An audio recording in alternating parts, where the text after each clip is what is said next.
যে আমরা শিক্ষামন্ত্রী পদত্যাগ চাই। কেন পদত্যাগ চাই? কারণ আমাদের এই যে পরীক্ষা উনি পরীক্ষাটা ঠিকমতো বন্টন করতে পারছে না, এই কারণে।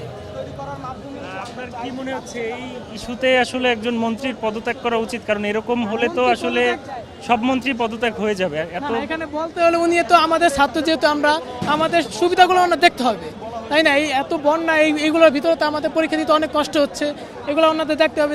বিশেষ করে এত জলাবদ্ধতা, এর মাধ্যমে তো অনেক স্টুডেন্ট আছে তারা পরীক্ষা দিতে পারেনি। কিন্তু এখন তো জলাবদ্ধতা নেই, এখন সমস্যা কোথায়? এটা তো মানে আগের পরীক্ষার কথা বলতেছি আমরা, এখন তো সবকিছু স্বাভাবিক হয়েছে। দুঃখ প্রকাশ করেছেন জি। শিক্ষার্থীদের কাছে। এখন আজকে তো জলাবদ্ধতা বা দুর্ভোগ নেই, আজকে তো সঠিকভাবে পরীক্ষা দিতে পেরেছেন, কিন্তু এরপরেও কেন এই অবস্থান? কারণ বিভিন্ন জায়গায় জনদুর্ভোগ হচ্ছে আসলে। এই মেন কারণ হলো আর কি, পদত্যাগ চায় সবাই, এই শিক্ষামন্ত্রীকে কেউ চায় না।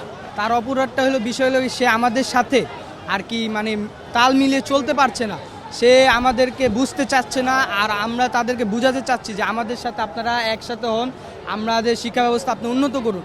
আপনি পরীক্ষার হলে প্রশ্ন কঠিন নিলেন, সমস্যা নাই, নেন, আমাদেরকে ওইভাবে আপনারা গড়ে দেন। আমরা পরীক্ষার হলে প্রশ্ন কঠিন থেকে কঠিন দিতে চাই, আমরা চাই যে আমরা ভালোভাবে শিক্ষিত হতে, কিন্তু তারা দিচ্ছে না। অন্যথায় গতকালকে একটা কনফারেন্সে দেখলাম যে আমাদের শিক্ষামন্ত্রী আমাদেরকে একটি খারাপভাবে বাজে মন্তব্য করেছে। এটা কি তার ঠিক হয়েছে বলেন ভাইয়া? আচ্ছা, আমি দুইটা পয়েন্ট আসি। নাম্বার ওয়ান, এই জন্য সে সরি ফিল করেছে, হ্যাঁ। নাম্বার টু, আপনারা তার পদত্যাগ চাচ্ছেন, তো যদি সে পদত্যাগ করে তাহলে আবার শিক্ষা ব্যবস্থা সে ঠিক কিভাবে করবে?